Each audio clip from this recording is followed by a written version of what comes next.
Golden State Media Concepts Sci-Fi Podcast. Together we dive into the world of sci-fi and science fiction. From episodes of Star Trek, Star Wars, to The Walking Dead, Resident Evil, all the hot new science fiction movies from the back doors of Marvel or DC. The Golden State Media Concepts Sci-Fi Podcast. You'll never look at science fiction the same way again.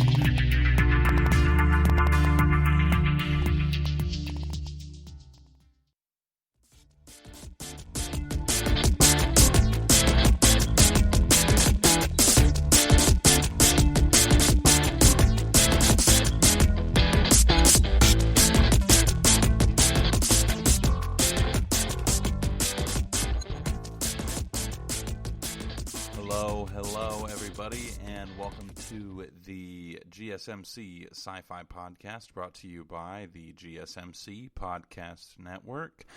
I am your host, Keith, and today is Wednesday, so we're talking about things that we talk about on Wednesdays. That is Brave New World. We've been reading the book for about 3 weeks now, I want to say. At least. The premise of the whole thing is that I have never heard anything about this book. I've never read it. I have done absolutely no research on it. So if you've read it, or if your kid has read it or whatever, I apologize that I have no idea what's going on most of the time. It's actually a somewhat confusing book. I'm surprised that this is like a regular book in high school English classes. It's not that it's like particularly advanced in any particular way. It's just that it's kind of written in a very stream of consciousness, kind of jerky fashion where, like, you know, for instance, today we're going to be talking about John, who's the child of one of the characters in the book, and like we get into John's story almost completely randomly, and we get into Lenina and Mark's story pretty randomly as well, because we're just kind of bouncing all over the place in regards to, like, I don't know, just a lot of the stuff that's happening. One moment we're in the reproductive facility where they farm everybody, and the next moment we're on a reservation, or we're at a house party, and then the next moment we're on a reservation with the savages. So,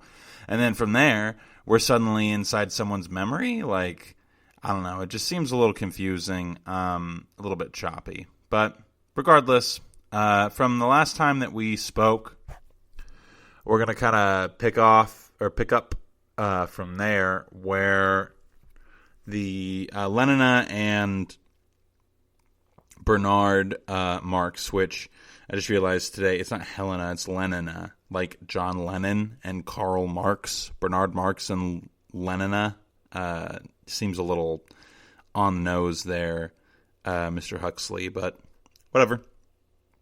Though I do find it funny that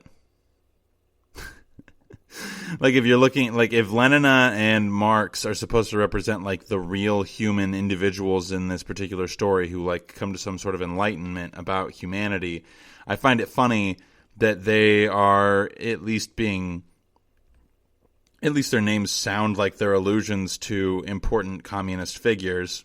Communism usually being perceived as the antecedent of capitalism usually being perceived as the primary vessel for things like, or for people like Henry Ford, who, as we've mentioned before, in this particular universe, or this particular book, is worshipped as if he's like some sort of prophet would be the best word to use. I don't think that I would say that I don't think these people have like a god in any capacity. I don't even think that, like, saying that worshiping Ford is like a religion is accurate. It's like, really, Ford is just kind of like an overachieving or an underachieving prophet because he doesn't have any divine aspect to him. But in my opinion, it seems like the majority of everything that could possibly be divine has been removed from this world. I've mentioned several times the ideas of Nietzsche and the phrase, we've killed God and there's not enough there's not enough water in the world to wash the blood out. This book kind of feels like, in a way, a response to that statement, because it basically says Nietzsche basically says, okay, we've killed God and now we don't know what to do, because now when someone says, why is something good or bad? We can't just say, well, God said it's good or bad. We have to come up with reasons as to why it might be good or bad. Look at it from an evolutionary perspective, from a practical perspective, from a personal perspective, from all of these different vantage points.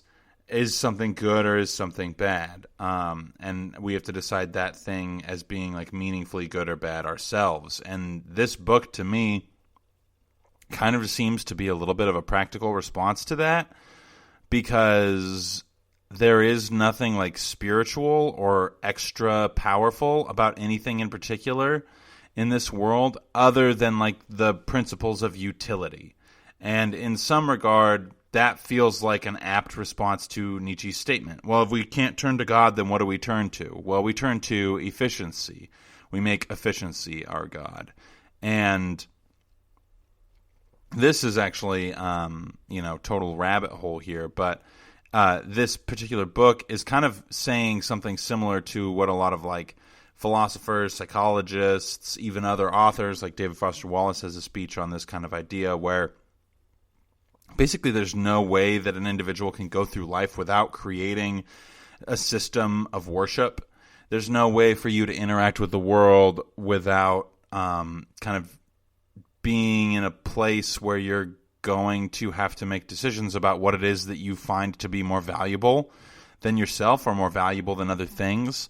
And in some regard, something, no matter what you do, you always have a master. And so in this particular case, these people, they'll say that it's Ford or that it's their purpose in the society, but ultimately their master is efficiency.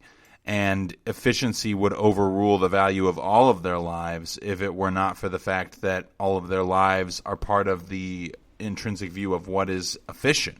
So I think it's interesting, to say the least, that Huxley is such a good or kind of writes such a good response to Nietzsche's statement without even, I don't know if he was aware of that he was doing that or not. I would doubt it generally, but it is just a profound reaction to the statement of okay, well, now that you don't have God, where are you going to go? And these people choose to go to the ideas of Henry Ford's manufacturing line and the idea of efficiency over everything else, or utility over everything else. So the extra specialness of the individual is eliminated in favor for the extra specialness of the collective, which, we've talked about before in the phrase, everyone belongs to everyone, is kind of reflective of that as well. So when we last left off with Lenina and Bernard Marx, getting back on topic, they had just arrived at the Savage Reserve, I guess you would call it. I talked about why I didn't think that it made sense for there to be Savage Reserves, because I thought that was pretty funny and seemed a little out of place. And I also mentioned specifically the idea that once someone gets trapped inside of a reserve, or once someone is in a reserve, they can't get out of the reserve. So if they're born there, then they live there forever. So natives can never leave. But Bernard Marx and Lenina are going to be able to leave, supposedly. I would guess that they do, because if I had to guess, they're going to learn or see or participate in something at this Savage Reserve that's going to kind of grant them alien knowledge about the human experience that they're going to take back with them to I don't know. They haven't really come up with a name or said a straightforward name for it. The world state? I don't know. The Savages call it the other place. There's a woman there named Linda, I think. Yeah, Linda, I want to say. Who somehow, through some series of events, is walking through the mountains and with a man, and her and that man are together, and she ends up pregnant with this little boy named John. He's not John when she's pregnant with him. He's John when he's born. So she ends up pregnant, And so she ends up pregnant in these mountains that are on this reserve, and then decides not to go, or not to try to go back because she's pregnant, and she would be ashamed of the fact that she was pregnant, because as we've stated before, it's just like generally not, it doesn't happen anymore that people get pregnant. That's just not within the lexicon or the zeitgeist of people when they're interacting with civilization. To them, it's like, okay, well, the civilized and proper way that everyone is born is out of a jar. There is no reason for us to gestate a fetus. So the fact that she was pregnant at all is a mark of shame for her, which kind of funny that a place where everyone belongs to everyone, pregnancy is still a mark of shame, in the same way that like it was often perceived in the past that pregnancy outside of wedlock was a mark of shame, which was just, counterproductive in regards to what was actually healthy for mother and child. But hey, we're not going to get into the fact that society in general makes bad decisions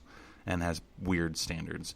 We're just talking about, for the sake of the book, that it's weird that there would be some sort of judgment surrounding that particular thing, especially if it's like, clearly an accident. And she mentions explicitly that abortion isn't something available to her because people don't get pregnant anymore, so there's no reason for them to have such technology available, I think is kind of what she says about it. So she ends up getting stuck on the reservation. And what we get after that is, I guess, like a generally abridged story of her son's viewpoint growing up there. I'm not entirely sure. It, like I said, this book kind of goes all over the place. It's almost kind of like The Illustrated Man, where each chapter, where there's like a chapter of a story and then like a short chapter of preparation for the next story. It feels like this book is kind of similar, where it's like there's one chapter, or there's like main characters who are kind of going through the whole thing themselves, but like each bit is kind of like this story that adds up to this one, like to one whole story later on, I guess would be the best way to phrase it.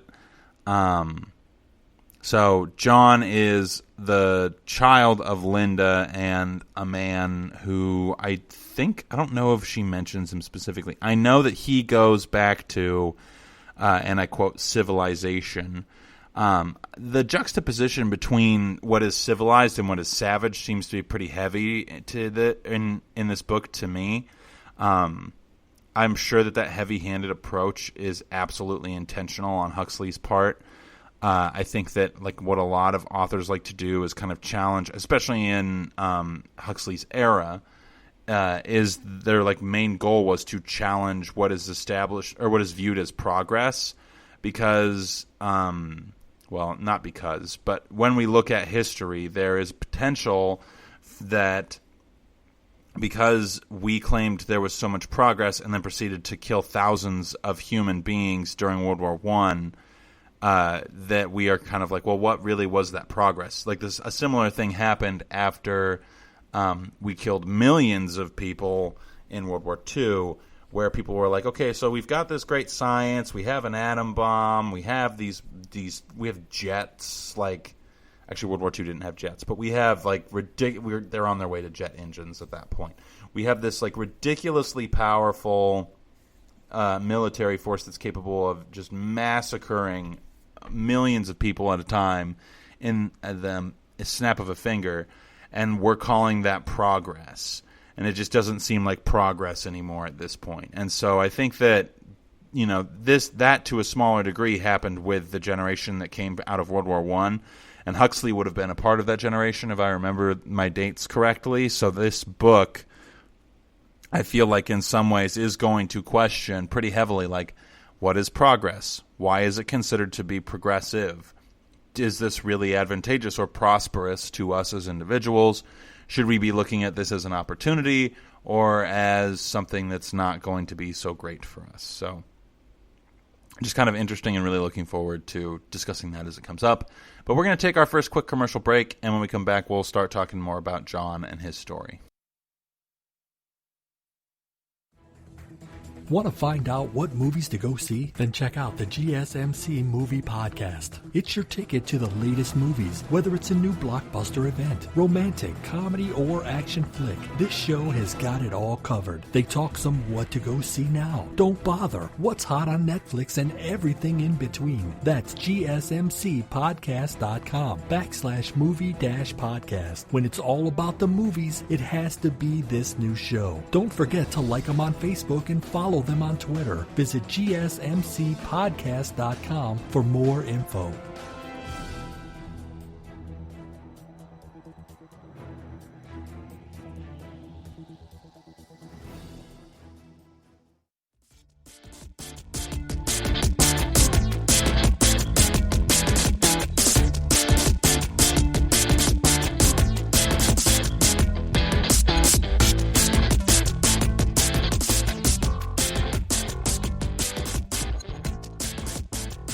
Alrighty, everybody, we are back, and we are still talking about things. Brave New World. We're talking about Brave New World. Right before the break, I kind of brought up the silly ways that society makes standards for people that are not necessarily achievable in realistic ways, and also made mention of the kind of new characters on the scene in this book, in this chapter. So when Lenina and Bernard Marx get to the Savage Reservation, they are directed to a woman who used to be a member of their civilized, quote-unquote, society, and she is named Linda. As I mentioned before the break, she ended up at the reserve or on the reservation because she was pregnant, didn't want to go back, eventually just ended up deciding to live there. And when she had her child, John, a whole slew of interesting things started to happen in her life, and the way that Huxley writes about them is also interesting, so we're going to talk about that. Something that I noticed pretty quickly is that Linda very much denounced the ideas of having a child naturally. She's so indoctrinated into believing that there's just no reason for humans to reproduce viviparously, is the word that was used in the reproduction facility. There's so little reason for them to reproduce viviparously that, like, for her to have a child made her feel like some sort of animal or mongrel, which I think is an interesting statement, just in regards to the way that Huxley views people in general, because, like, I'm not sure if he's trying to imply that any aspect of that statement holds truth, but to say that, like, we as human beings can be ultimately reduced down to vessels for reproduction seems kind of, like, reductive for no reason. Sure, we could objectively say that that is, like, the purpose of our biology, but, like, I'm not necessarily sure that the purpose of biology being simply to reproduce is sufficient enough for me to feel like I've accurately captured something meaningful about life. And I think that Huxley would generally agree with that statement, but at the same time, I think that part of what his thought process is that the ability to rise above the need to do that is kind of, like, in some regards, an ideal. Just the method by which you do that is what makes it good or not good. I've noticed throughout this novel that, like, there are a lot of things that we would perceive as being normal or positive that are perceived, like, very negatively. So if Huxley was trying to predict the future, he did a bad job, which is good because that means that we're not worshiping Ford and reproducing via that, and that we're not creating concrete social structures that people are predestined to participate in prior to their quote-unquote birth.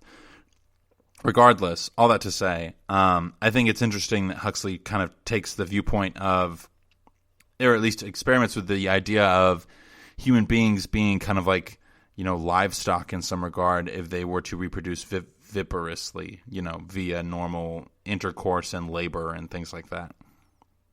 So because Linda has John, she decides not to leave the reservation, and Linda is actually, she doesn't let John call her mother. She finds mother to be a dirty word. And there's an interesting juxtaposition here because John wants to call her mother, and that's not made necessarily like concretely clear, but it is kind of like evident in the way that they're interacting. What I found interesting is that in some regard, Huxley is very accurate in his depiction of like a child who is essentially observing a bunch of people acting in a way that he has no comprehension of. But the problem is that as a child, John not only doesn't have a comprehension of what it is that the other children are doing, because he's not of their world, he's clearly an outsider, but his mom doesn't have any elements of what it is that of the world that she came from that are accessible by him as a child.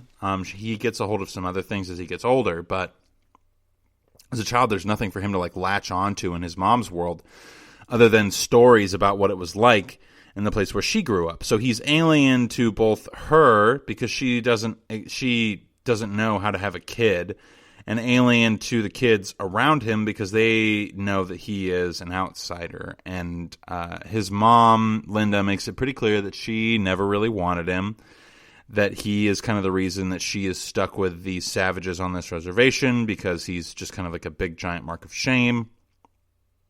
I'm interested to see what happens to John. If I had to guess, he probably dies trying to escape or ends up in jail or is still around and swaps places with Bernard Marx, or I don't even know. Your guess is as good as mine. But he does do some pretty interesting things later on, but we'll get there. So John is kind of like this weird alien type person among the other children, and his mom doesn't want him around, but he is still like observing, of course, everything around him because he's a child, and that's what children do, is they incessantly and ceaselessly observe everything around them to absorb and learn how to act in the world. And so John is kind of learning like from all sorts of weird places, and this odd mixture of ways of being, how to be a person. I find it interesting that Linda explicitly doesn't want him calling her mom, because of course, why would I not find that interesting? In the sense that, like, obviously it's a reflection of her disdain for the idea of biological, like a standard biological reproductive process. So I'm not surprised, obviously, that she says doesn't call me mom, or don't call me mom, and doesn't ever talk about the idea of his father. But at the same time, this juxtaposition between what John would have watched all these other children do, which Huxley doesn't explicitly say that he does, but like, where else would the character have gotten knowledge otherwise? It's not like the word mother is something intrinsic to a human being. It's a learned phrase. It's a learned expectation that you call your parents mother and father. I don't know what exactly you would call them otherwise if that was not the learned expectation, but regardless, there are language and words in the world are what establish relationship to things. It's not like there's an intrinsic relationship there that would otherwise be categorized simply by being. It's categorized by language. So otherwise, it is just really kind of happenstantial, especially if you start to, really reduce things down to the cellular level of this particular genetic material happenstantially combining with this other bit of genetic material in order to solicit this one particular human being who was birthed to these two particular human beings who happen to be the ones that contributed blah, blah, blah, blah, blah, blah, blah, all the way down the line of reduction. And so eventually you just get to, well, it's just kind of random that I was born to the people that I was born to. So there's no reason for categorization unless you throw in a language game there to where now it's like, okay, well, this is my mother and father, or these are contributors to my genetic material, or whatever. Like, the language game of motherhood and fatherhood language game of relationship is what establishes the importance of those things. So to say that John just knew them is kind of like a ridiculous claim. But John did ask lots of questions, and this is brought up specifically by Linda, where she says, like John asks, how does a helicopter work? And Linda has to say, like, well, I don't know. I was a beta on the second floor of fertilizing human embryos. So, like, I don't know what a helicopter has to do with anything. Which I will say, I find this very interesting, that Huxley in some regard was correct about the way in which people would have to work in an industry. That industry isn't necessarily the reproduction of human beings via laboratories, but in some regards, the further distance we get from Huxley's time, the more specialized individuals have had to get in order to be successful. It wasn't until the recent economic downturn that people were starting to get less and less specific and diversify their portfolios more. And the diversification of one's portfolio as being positive has only been, like, in my personal experience, something that's recently come back into vogue. I know that everything is in cycles. So, like, at some point in the past, it was very popular to be highly specialized. And at some point in the future, or in some point in the past, it was very important to be highly diversified in job experience. So I'm sure that we'll continue to cycle through those particular things, but I feel like the idea of specificity gets more specific every time we move into a place where it becomes advantageous to be specialized, especially with the expansion of the educational system and expansion of access to education. Specialization has become something that's very, very important in regards to, like, the job market and your ability to succeed and understand things, because things have become more and more complex as we've learned more about them. And so Huxley, in some ways, is correct in the assumption that as we learn more about things, the individuals who operate in those fields are going to have to become more specialized in ways that make them less effective in most other industries. But I don't necessarily think that he was trying to predict that in that particular instance. I think that was just a happenstantial, lucky guess, if you will. So we find out pretty quickly from John that Linda is very active sexually. She has male visitors pretty consistently, but there's a specific visitor who she has very frequently named I don't know how to say his name. It starts with a P. Pachum or Pachum. I'm not totally sure. There's this there's like a mixing of, like, Judeo-Christian and Native American type names when it comes to this particular, like, area. I do want to know how Linda landed on the name John, because that is, like, the name of a gospel in the Bible, and that seems like it might be a relevant allusion,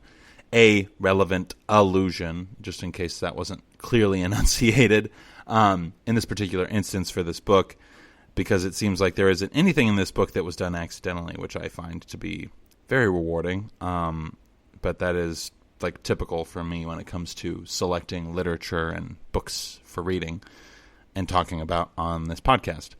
But regardless of that, the interaction that comes from the fact that Linda is, like, a sexually active woman who has multiple partners, I found to be, like, very interesting and, like, also pretty disturbing.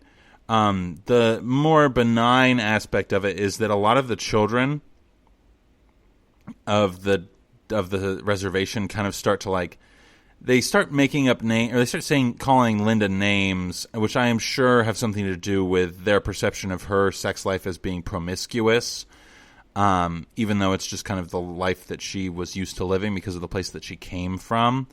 And so, though I do find it interesting that she hasn't gotten pregnant again yet. So I find that odd, in some regard. But regardless of that, these kids start singing songs and making fun of her in ways that are, like specifically targeting the fact that she has a lot of male visitors very frequently. So we're going to talk about what the results of those mocking songs are right after this next quick commercial break. Tired of searching the vast jungle of podcasts? Now listen close and hear this out. There's a podcast network that covers just about everything that you've been searching. Hey! The Golden State Media Concepts Podcast Network is here. Nothing less than a podcast bliss with endless hours of podcast coverage. From news, sports, music, fashion, cooking, entertainment, fantasy, football, and so much more. So stop lurking around and go straight out to the Golden State Media Concepts Podcast Network. Guaranteed to fill that podcast itch. Whatever it may be. Visit us at www.gsmcpodcast.com. Follow us on Facebook and Twitter, and download us on iTunes, SoundCloud, and Google Play.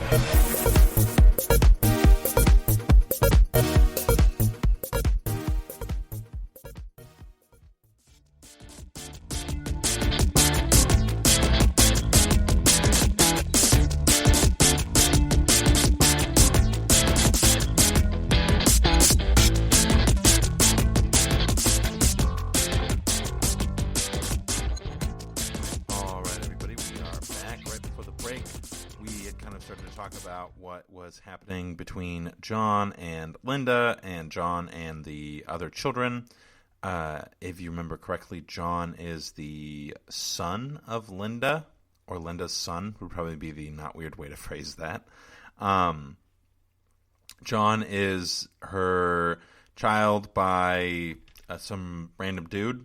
We kind of mentioned that earlier. We talked a little bit about the shame that's associated with the fact that Linda had a child. Just in general, she had a child in a traditionally biologic fashion rather than the current fashion of them being born out of bottles. So John and Linda is forced to stay on the Savage Reservation because of that. And then all of the weird interactions that happen accordingly from there is kind of what we're focusing on. And this particular portion of the novel is kind of I don't know if I'd call it random necessarily, but it doesn't really fit with everything else, and there's not really a hard transition. Well, there's not really a transition. There is a hard transition, as in kind of whoa, hold up, we're in John's head now. But there's really no soft transition into, now I'm going to tell a story about John, who is the blah, blah, blah, blah, blah. So John watches his mother continue to kind of act and idealize her life in the civilized portion of the world. And so in her acting out the life that she had while she was in the quote-unquote civilized portion of the world, she chooses to be with a lot of men, which is, totally her choice and totally the lifestyle that she's used to, because in the previous life that she was in, everybody belonged to everybody, so there really was no idea of possession when it came to intercourse. But that, just because she carries that mindset into the Savage Reservation, doesn't necessarily mean that everybody who is on that reservation is going to participate in those same norms. So the children who are on that reservation with John decide to start picking on him because his mother, even though he doesn't even get to call her his mom, because his mother sees a lot of men very frequently. And I had mentioned one specific gentleman who John really doesn't like because he brings an alcoholic beverage called mezcal, which is a very smoky tasting tequila. It is pretty delicious. If you've never had it before, highly recommend. It'll make you feel like a fancy guy. And I say guy just generally, not specifically that you have to be a guy to drink it or whatever. But Linda describes mezcal as soma, but it hurts and makes you sick after. And I think that that's really interesting, that one of the regularly touted things or regularly touted aspects of civilization is comparable, pretty much dead on comparable to alcohol. I think that that's kind of a statement that Huxley is trying to make about alcohol specifically. I don't know a ton about Huxley as an individual. I don't know if he was a religious guy. I don't know if he was particularly anything other than very much anti-totalitarianism, and I think very much anti-capitalism in some regard. I feel like you would have to be anti-capitalism to write a book where capitalism is the system by which everybody suddenly becomes totally, effectively impotent. Even though the fact that John is born at all is very much an indication that not everybody is impotent, which also doesn't make any sense because, yeah, there's a few little like plot holes in this book that I think are worthy of note, and this is one of them. Is that like there was talk during the reproduction process in the factories that like they could manipulate someone into believing that they enjoyed hot weather by exposing the fetus to a certain thing while it's in development, but they can't like figure out how to keep women from still being reproductively viable or men from being reproductively viable while they're in the womb. That like those two scientific advancements just seem very separate from each other. Though I guess the suspension of disbelief required for us to say like, oh, okay, they can manipulate him into liking a tropical environment while he's still in the womb, quote unquote womb. The suspension of disbelief necessary for that is technically greater, but less than because it's so much greater, because it's just so far-fetched that there's kind of this like weird reversal of like, okay, well, I can just buy into this. Whereas like if Huxley were to try and tell us like, oh no, all of the women and men are sterile for this particular thing, then I think it would be a lot harder for him to explain that in a way where we as the audience like believed or trusted that statement, because he would have to kind of manipulate it in a certain way so that we believed him when he was saying that. Which I think is a really funny phenomena in science fiction and fiction in general, that like the more unbelievable something is, the easier it is for the author to convince us to believe it, which is just, you know, it seems counterintuitive, but that is just kind of the way that it is. But aside from that, just in general, getting back to Brave New World, Linda, you know, the kids make fun of Linda for her decision to have multiple partners, but to her, there is no shame in that particular thing, which is kind of something that, you know, Huxley is being predictive about in regards to the way that humans interact with sexuality.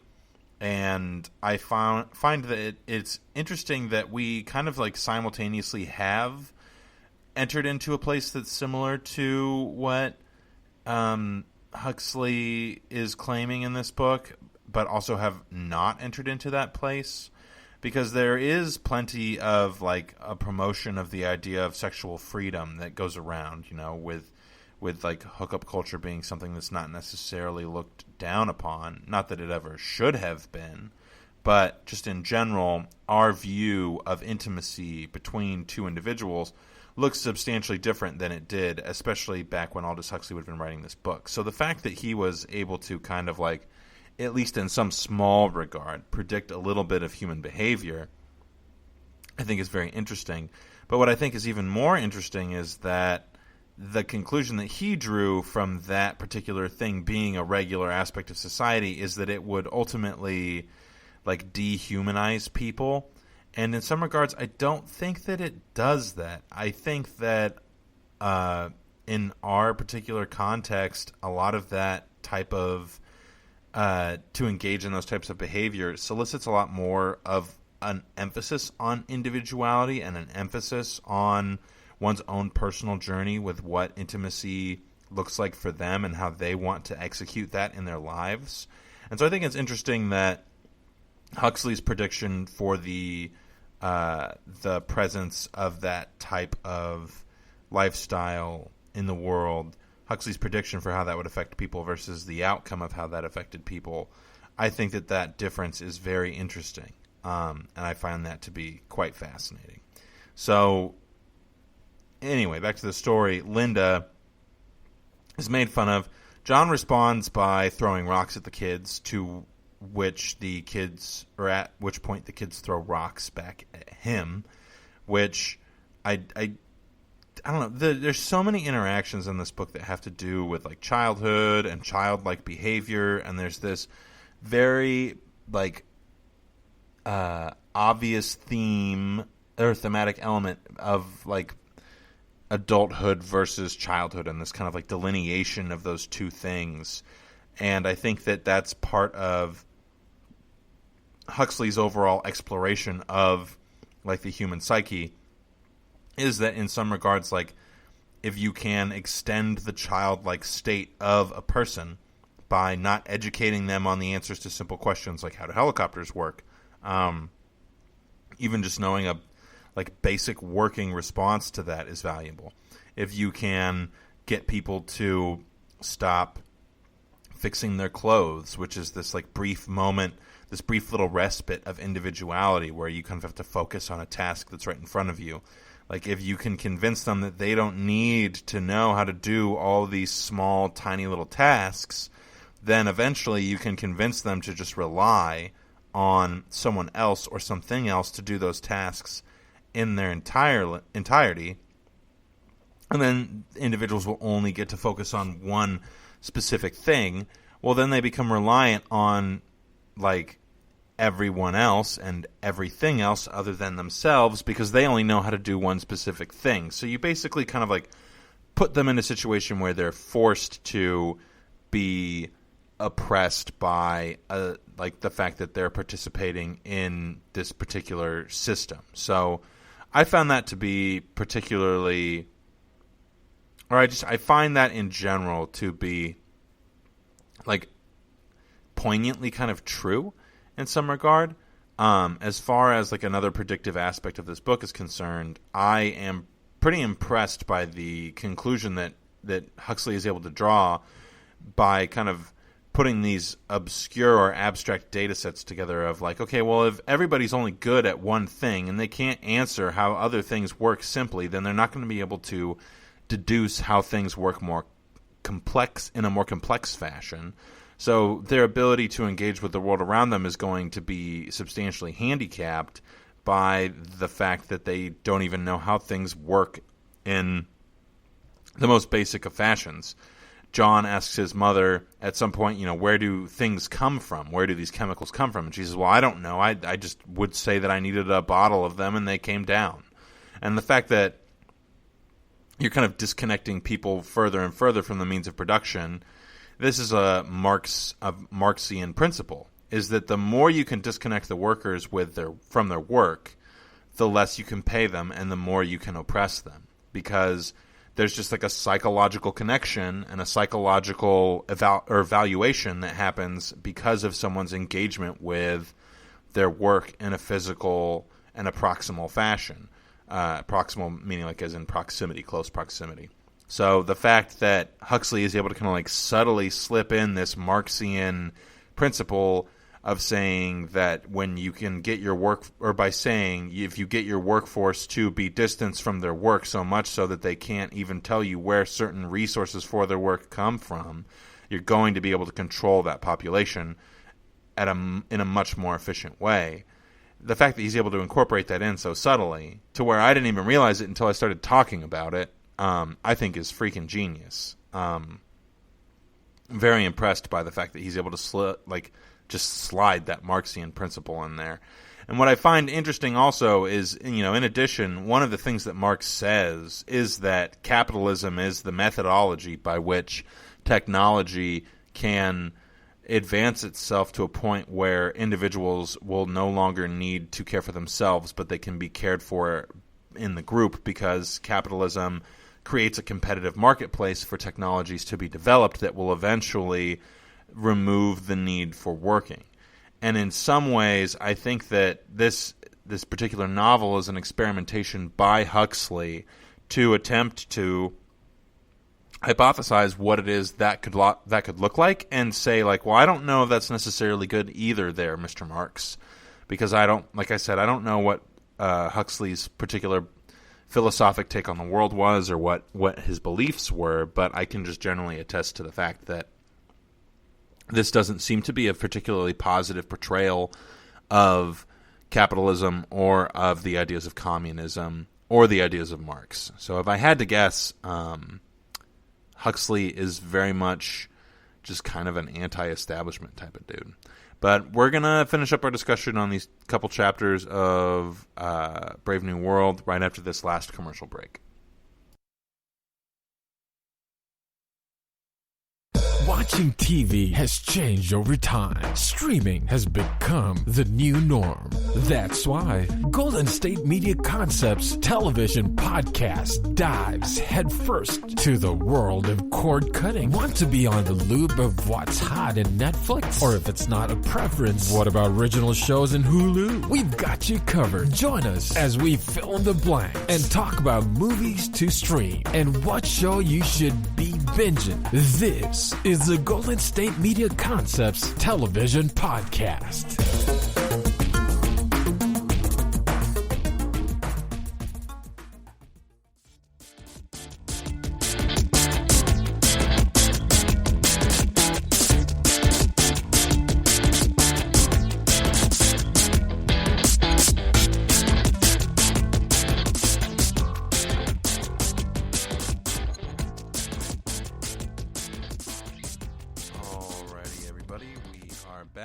Right before the break, I was talking about the subtle commentary on Marxist, I was going to say Marxian ideas that is present in Brave New World, and kind of just talking about how I'm not, totally sure what exactly Huxley's views were or anything like that. But just kind of thought that it was interesting to mention the people who, mention the views that were specific to him in the book and what it is that he might be trying to say through the narrative of the book. So I wanted to get back into John's story because I believe John the Savage is going to be a pretty important character for us as we move forward through the novel. Just going to kind of put this out there. John the Savage, I know that's a problematic statement, especially in our current climate. This book was written in the early 1930s, and he's referring to, he's kind of like using the word savage ironically. I know that we have a whole slew of associations with words like that kind of make us less inclined to think that it's okay to use them even in an ironic fashion, but I don't think there was any other word really available to Huxley at the time that would have accurately depicted what it was he was trying to say. Again, I mentioned at the beginning of the podcast that one of the primary points of this book is to take a look at what it is that actually makes something progress and whether or not progress is even possible. If you look at, again, I mentioned this last time I brought it up, the historical context of World War I, there's all this scientific progress between the Civil War and World War I. There's just generally a lot less combat that's happening between individuals, or between individual countries in that time period between the 1850s and the early 1900s. So World War I kind of comes out of nowhere, and all of a sudden people have machine guns and mustard gas and all sorts of weird things that are just like, oh, these are substances that just become very good, make people very good at killing each other. And there's even mention, I think there's been one mention of this like Great War that happened prior to the establishment of the world state, which is the government or the governing body that kind of that manages the production of human beings in those factories. And so I know that's intentional on Huxley's part because a lot of writers, authors, artists who were around for World War I, it shaped what they wrote for the rest of their lives, as something like that does for most people who are either, participants in it. Like a lot of authors were participants in World War I. Tolkien, C.S. Lewis are two great examples that I can name off the top of my head. I'm sure that there are others. There's the book All Quiet on the Western Front. which does a similar thing to what Brave New World does, in that it spends a lot of time emphasizing the technological advancements that the Germans have made. It talks ad nauseum about machine guns and mortars, and those are two of the biggest killing machines in World War I. And so you've got all this scientific advancement, these explosives, these things that can kill all these people, and these individuals who have had no combat experience with them. So when the Germans are dug down in a trench and there's a bunch of British people or French people trying to cross over, like, from their trench to the next trench so that they can advance the front, they're not used to getting mowed down by machine guns. They're not used to being in these trenches surrounded by, like, cockroaches and filth. They're not used to being in trenches and having mustard gas thrown at them and watching, like, the gas, like, seep down into the trench because it's more dense than air. And then they're definitely not used to the chlorine and everything in that mustard gas that, basically melts the inside of your lungs and kills you either immediately or very slowly. And in that same fashion, Brave New World is kind of critiquing, the economic systems that we look at as progress.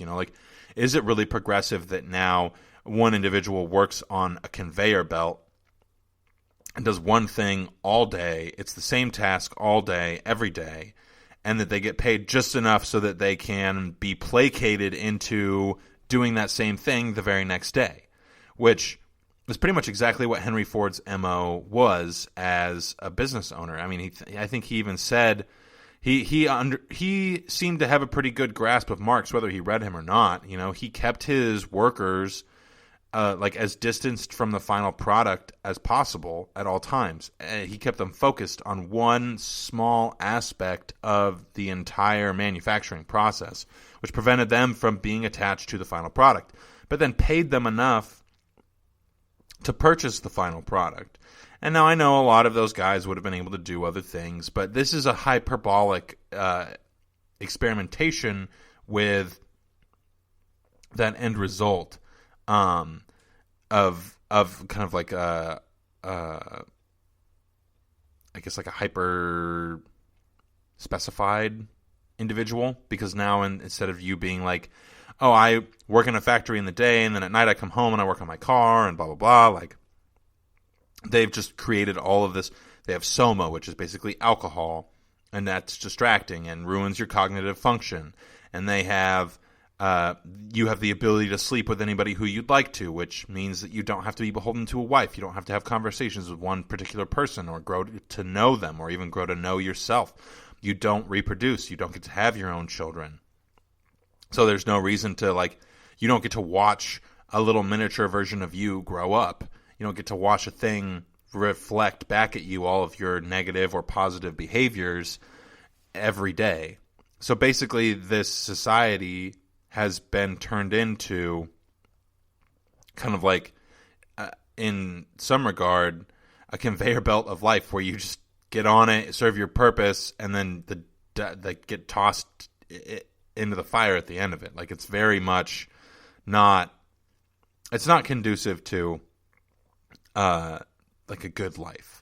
And the fact that those individuals who are participating in that quote-unquote good life, as they would view it, and they call the people who are not participating in that savages, is the way that, or is the thick irony that I think is necessary to make it okay for that word to be used in this particular context.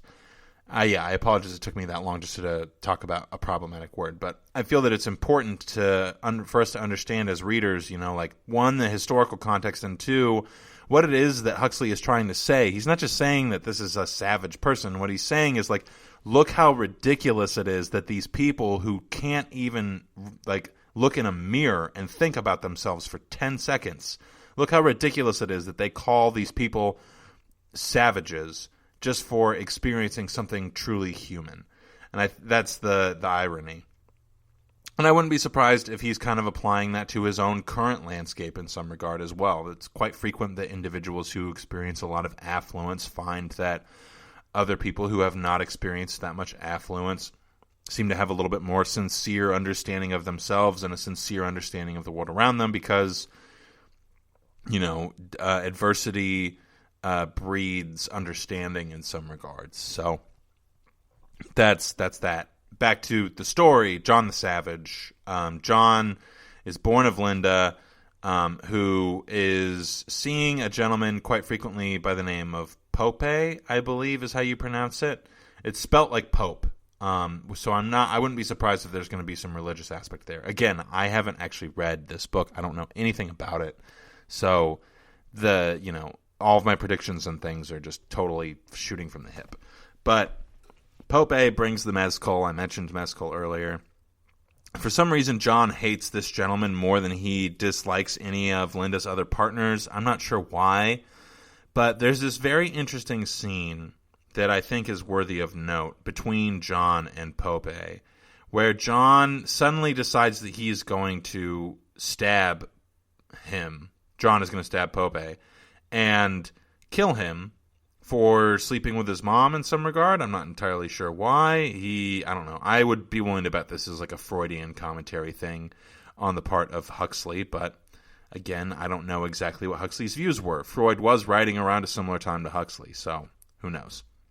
Regardless, John stabs this gentleman twice and wakes him up, but doesn't stab him in a way that is even close to fatal. It freaks his mom out, and she can't handle the sight of blood. But Pope just grabs John, who's a little boy at this point, and stares into his eyes. And John says he does this for like 2 hours, which seems a little ridiculous. I doubt that it was really 2 hours. But by the end of it, Pope just starts laughing and tells John that he's a brave boy. And that he doesn't say, like, I'm proud of you, but he just kind of, like, gives him this, like, weird, like, I get it, like, good for you for trying, I respect you or I see you type of a thing. And I'm not super far past that particular interaction, so I don't know if John makes another attempt at Pope's life, but at this point, it seems like that's not really within the realm of possibility. So Pope he takes it totally fine and then just makes him stare into his eyes, which the process of, like, of Pope becoming a human being to John, being literally just like, let's take a few minutes to, like, look at each other and really see each other, is kind of an interesting way to reflect, like, a psychological principle that a lot of people have found to be very true in their lives, that, when you're dealing with people who are difficult or people who don't like you, it's because in large part they've dehumanized you so much that they don't even see you as being human. So when Pope forces John to look at him and forces John to be in proximity with him, there's just a substantial amount of humanizing that has to happen within that moment that is, like, speaking to this core inner part of John that hasn't really been accessed for him before, because a lot of the core inner parts of John that could be accessed have been squelched just by the fact that Linda, his mother, doesn't know how to access them because she's lived in this world where she hasn't had to.